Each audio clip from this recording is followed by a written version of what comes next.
오늘 하나님께서 우리에게 주실 말씀은 에베소서 2장 14절입니다. 같이 함께 읽어보겠습니다. 에베소서 2장 14절 시작.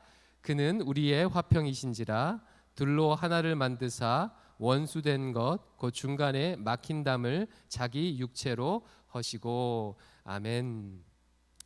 세상에는요, 고통의 원인에 대해 말하고 해결책을 제시하는 많은 이론과 철학들이 존재하죠. 아마 한두 번쯤은 이런 얘기들을 들어보셨을 것입니다. 세상이 고통스러운 이유는 경제적 불평등 때문이다. 따라서 모든 사람이 공평하도록 공동 생산하고 공동 분배하면 된다라고 말하는 사람들도 있고, 어떤 사람들은 번뇌 때문이고 욕심 때문이다.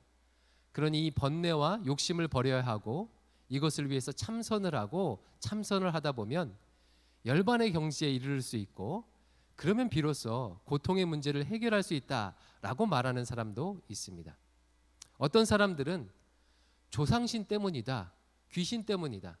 그 조상신의 노여움, 귀신의 노여움 때문이니까 그 노여움을 달래기 위해서 제사도 드리고 구출해야 된다라고 말하는 사람도 있습니다. 어떤 사람들은 인간이 나약해서 그렇다. 이 적자 생존의 이 사회에서 나약한 인간은 당연히 경쟁에서 뒤처지고 고통을 당할 수밖에 없다. 그러니 힘을 길러야 한다. 힘을 길러야 한다. 초인이 되어야 한다라고 말하는 사람도 있습니다. 그럼 이 고통의 문제에 대한 성경의 대답은 무엇이었습니까? 지난 이틀 우리가 살펴봤지요. 우리가 고통을 겪는 것은 바로 샬롬이 깨어졌기 때문이다. 하나님과의 관계가 깨어졌기 때문이다. 하나님과의 단절 때문이다. 인간이 하나님을 거부하고 자기 스스로를 선악의 기준으로 놓는 죄를 지었기 때문이다 라고 성경은 말합니다. 이 단절이 해결되지 아니하면 내가 아무리 부자가 되어도, 내가 아무리 착한 일을 많이 해도, 내가 참선을 많이 해도 정도의 차이만 있을 뿐 고통스럽다, 고통을 겪게 된다고 말합니다. 마치 나뭇가지가 줄기에서 끊어지면 잠깐은 살아있는 것 같지만 시간이 지나면 말라서 완전히 죽게 되는 것처럼 원줄기인 하나님과 단절된 인간은 70년, 80년을 살아있는 것 같으나 이내 곧 죽게 되는 것입니다. 이것이 이 땅을 살아가는 모든 인간들이 맞이하고 있는 운명이죠. 그 누구도 하나님과의 단절이 회복되지 않으면, 원줄기에 다시 접붙이지 아니하면 죽음의 그림자를 피할 수 없습니다. 그러면 어떻게 우리는 이 하나님과의 단절을 회복할 수가 있을까요? 여러분, 제가 비극적인 소식을 말씀드릴게요. 안타깝게 하나님과의 단절을 회복할 수 있는 방법은 우리 편에서 전혀 없습니다. 하나님은 무한하시고 우리는 유한이에요. 하나님은 영원하시고 우리는 시간 안에 갇혀 삽니다. 하나님은 초월하신 분이시고 우리는 육체 안에 갇혀 살아요. 육체가 그 초월에 다가갈 수 있는 방법이 없죠. 그 유한이 무한에게 갈 수 있는 방법은 전혀 없습니다. 시간과 공간을 제약을 받고 사는 우리가 그 영원을 찾아갈 수 있는 방법은 우리 편에서 아무것도 없어요. 아무리 과학을 발전시켜도, 아무리 공부를 많이 해도, 아무리 착한 일을 많이 해도, 아무리 돈을 많이 벌어도 하나님께 갈 수 있는 방법이 전혀 없죠. 돈으로도 못 가요 하나님 나라, 힘으로도 못 가요 하나님 나라. 벼슬로도 못 가고, 지식으로도 못 가고, 어여뻐도 못 가고, 마음이 착해도 못 갑니다. 이것이 인간이 가지는 절망적 상황이에요. 하나님의 경고에도 불구하고 스스로 하나님을 거부하여 죽음의 고통 가운데 살고 있는데 정작 그것을 벗어날 수 있는 방법이 전혀 없는 거예요. 조금도 없는 거예요. 하나님 앞에 나아갈 수 있는 방법이 아무것도 없는 거예요. 해결할 수 있다면 무엇이라도 하겠는데 그 방법이 없는 거예요. 그러다 보니 이 현실의 고통을 잊으려고 마치 마약을 하는 마약 중독자처럼 술로, 쾌락으로, 쇼핑으로, 성공으로 이 절망을 잠시 잊으려는 수많은 시도를 하는 것이 인간의 모습이죠. 수많은 무화과 나뭇잎을 만드는 일을 반복하며 살고 있습니다. 하지만 어떻습니까? 잠깐의 잊음, 잠깐의 쾌락은 금방 지나가고 더 삭막한 사막이 내 앞에 펼쳐져 있어요. 더 깊은 수렁에 빠져 있는 자신을 발견하면서 더 절망하게 되죠. 아니 목사님, 그래도 비교적 괜찮은 삶을, 행복한 삶을 살고 있는 사람이 있지 않습니까? 예, 맞아요.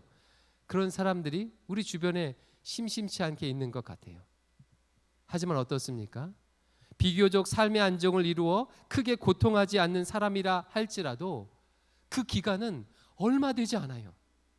바로 죽음 때문이죠. 죽음이 부, 명예, 인기, 젊음, 행복 등 그동안 누렸던 모든 것을 상쇄해버리고 결국 그 인간을 절망 앞에 서게 만듭니다. 죽음으로 인해서 모든 인생은 이내 곧 공평하구나, 모든 인생은 절망으로 수렴되는구나 라는 것이 증명됩니다. 이것이 성경이 말하는 인간론입니다. 또 유명한 소설가 파스칼이 팡세에서 제기했던 인간의 부조리이고, 또 실존주의 철학자 키에르케고르가 말했던 실존의 절망입니다. 그렇다면 자신의 힘으로는 하나님과의 단절을 회복할 수 있는 방법이 전혀 없는 인간에게 남아있는 유일한 희망은 무엇일까요? 조금 전에 말씀드렸다시피 유한은 영혼과 이어질 수 없어요. 육체는 초월과 이어질 수 없습니다. 그러면 남아있는 유일한 방법은 무엇이에요? 그 무한이, 그 영원이 자신을 낮추어 유한으로 찾아오는 방법밖에 없습니다. 영원하신 그분이 시간 안에 자신을 가두어 두고 초월하신 그분이 육체 안에 자신을 낮추어 찾아오는 방법밖에 없는 거죠. 즉 하나님이 인간에게 찾아와서 그 끊어진 관계를 이어주시는 방법밖에 없는 것입니다. 그러나 하나님께서 그러실 이유가 전혀 없어요. 하나님 편에서 그럴 이유가 전혀 없죠. 하나님은 이미 성부, 성자, 성령 하나님은 완전한 사랑, 카리타스의 사랑으로 하나 되어 있기 때문에 인간의 사랑이 전혀 필요하지 않습니다. 하나님은 돌로도 찬양을 받을 수 있으시는 그런 분이시기에 인간의 찬양을 받을 필요가 없어요. 하나님은 부족한 것이 전혀 없는 그런 분이셔요. 우리가 있다고 하나님의 영광이 조금이라도 더해지는 것이 아닙니다. 한번 수학적으로 생각해 보세요. 무한 플러스 1은 무엇이죠? 무한이에요. 그런 무한 플러스 천조, 무한 플러스 천경은 무엇입니까? 그것도 무한이에요. 하나님은 전혀 아쉬움이 없는 무한하신 하나님이세요. 하물며 그런데 스스로 하나님을 배신하고 떠난, 그리고 여전히 하나님을 거부하는 인간을 향해서 손을 내미실 이유가 전혀 없는 거죠. 의인을 위해서 죽는 자가 쉽지 않고 선인을 위해서 용감히 죽는 자가 혹시 조금 있을지 모르지만 자신을 배신하고 자신의 자리를 찬탈한 반역자를 위해 자신을 내어줄 사람은 아무도 없습니다. 아무도 없어요. 그런데 놀라운 일이 일어났습니다. 아니, 어처구니 없는 일이 일어났어요. 인간의 이성과 상식으로는 도저히 납득할 수 없는 일이 일어났어요. 영원하신 하나님이, 무한하신 하나님이 자신을 배신한 인간과 화평하기 위해서, 인간과의 막힌 담을 헐기 위해서 자기 자신을 한없이 낮추셔서 인간이 되신 거예요. 무한히 유한이 되는, 초월이 육체가 되는, 영원히 시간이 되는 말도 안 되는 낮아짐이 일어났어요. 수학적으로 불가능하고 논리적으로 불가능한 일이 역사 가운데 일어났어요. 바로 우리 하나님이 성육신 하신 것입니다. 하나님께서 인간의 몸을 입고 이 땅에 오신 거예요. 이 배신자를 위해서, 하나님을 향해서 절교를 선언한 우리를 위해서, 여전히 하나님을 업신여기고 스스로 옳다하며 선악의 기준처럼 말하고 행동하는 우리를 위해서 그렇게 하신 거예요. 여러분, 그분이 누구십니까? 우리 구주 예수님이세요. 도대체 이게 뭐죠? 어떻게 이럴 수가 있는 거죠? 아니, 예수님께서는 왜 그러신 것일까요? 그러지 않아도 되잖아요. 그러실 필요가 전혀 없잖아요. 아무것도 부족함이 없으신데 도대체 왜 이런 말도 안 되는 일을 하신 거죠? 그런데 이 말도 안 되는 일이 여기서 멈추지 않습니다. 우리 하나님은 우리와 다시 화평하기 위해 이 땅에 찾아오셨을 뿐만 아니라 우리 스스로가 하나님을 거부하여 초래한 하나님과의 단절이라는 이 죽음의 저주를 우리 대신에, 나 대신에 짊어지신 거예요. 원죄와 자범죄, 역사상에 있는 모든 인류의 죄, 모든 인류의 하나님의 거부라는 이 커다란 죽음의 저주를 십자가 위에서 지셨어요.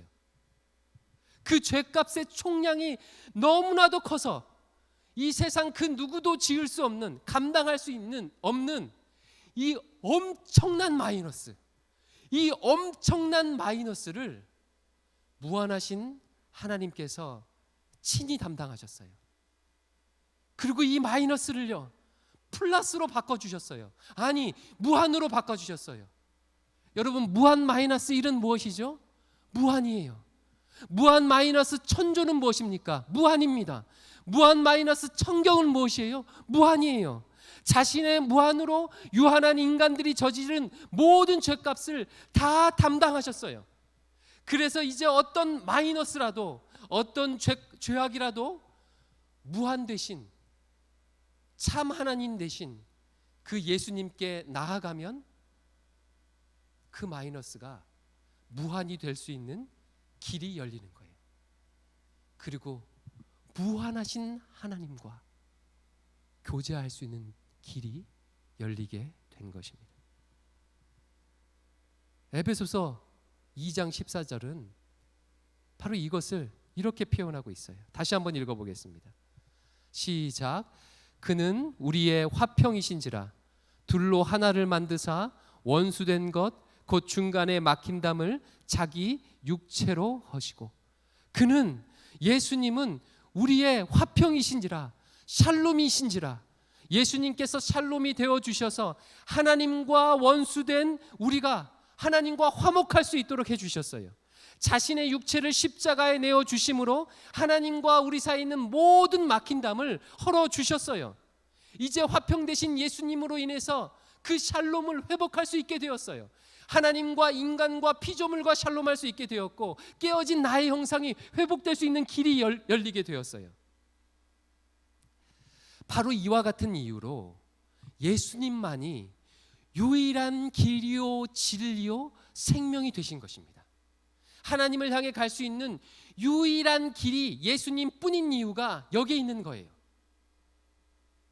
일부 다원주의자들은 이렇게 말해요. 왜 예수님을 통해서만 하나님께 갈 수 있느냐? 산을 봐라. 정상은 하나이지만 정상에 올라갈 수 있는 여러 개이지 않느냐? 다양한 구원의 방법이 있지 않느냐? 이렇게 말합니다.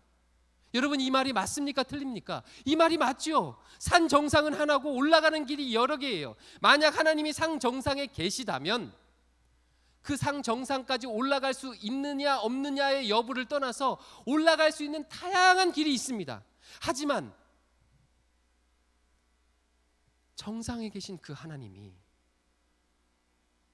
이 낮고 낮은 이 땅으로 내려오셨다면,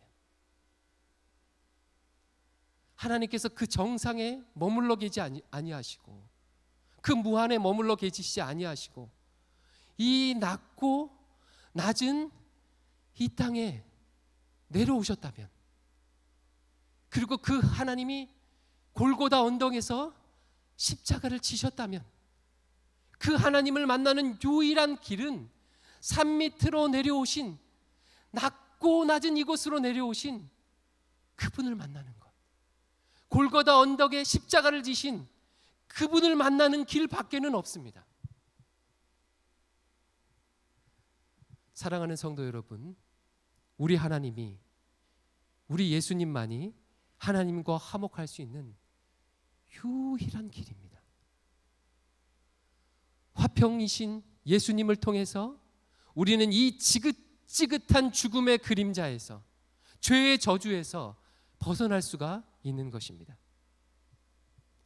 이거보다 더 우리에게 복된 소식이 있을 수 있을까요? 취직했다는 소식도 좋고, 대학에 진학했다는 소식도 좋고, 또 좋은 큰 연봉을 받았다는 소식도, 그 소식도 좋은 소식이에요. 하지만 우리 주님께서 주신 이 복음과는 비교할 수가 없죠.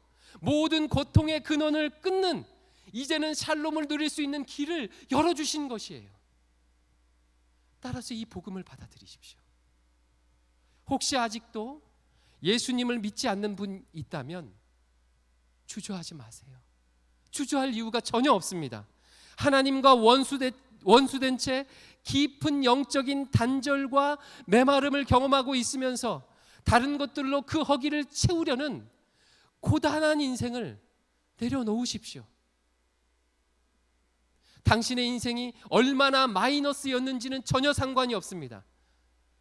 여러분의 삶이 얼마나 고통스럽고 비참했는지, 어떤 상처가 있는지는 전혀 상관이 없어요.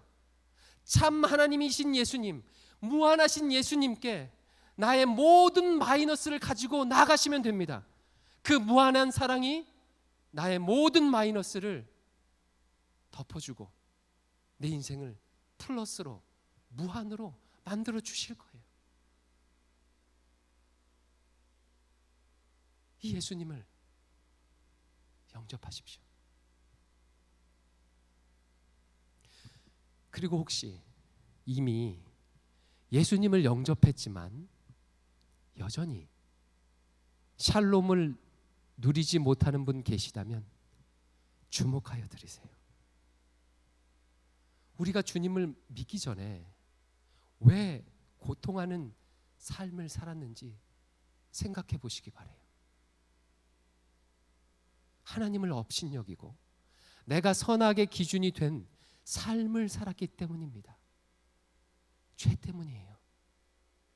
그런데 왜 예수님을 영접하고 하나님이 주시는 그 화평의 은혜를, 샬롬의 은혜를 맛보고서 왜 다시 예전의 삶으로 돌아가십니까? 왜 쉬운 길을 버리고 내가 내 인생을 주관하는 이처럼 피곤한 인생을, 왜 어려운 삶을 선택하며 살고 계십니까? 얼마 전에 한 청년과 이야기를 나누었어요. 그 청년이 제게 이런 말을 했습니다.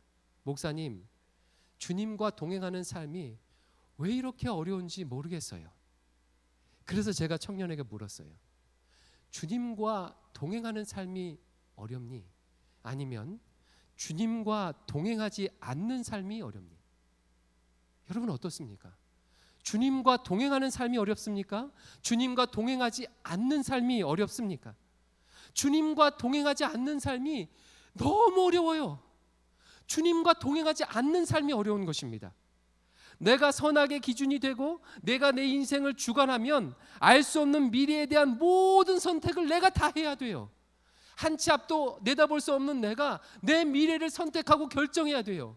이게 얼마나 힘들고 어려운 일이죠. 얼마나 불안한 일입니까?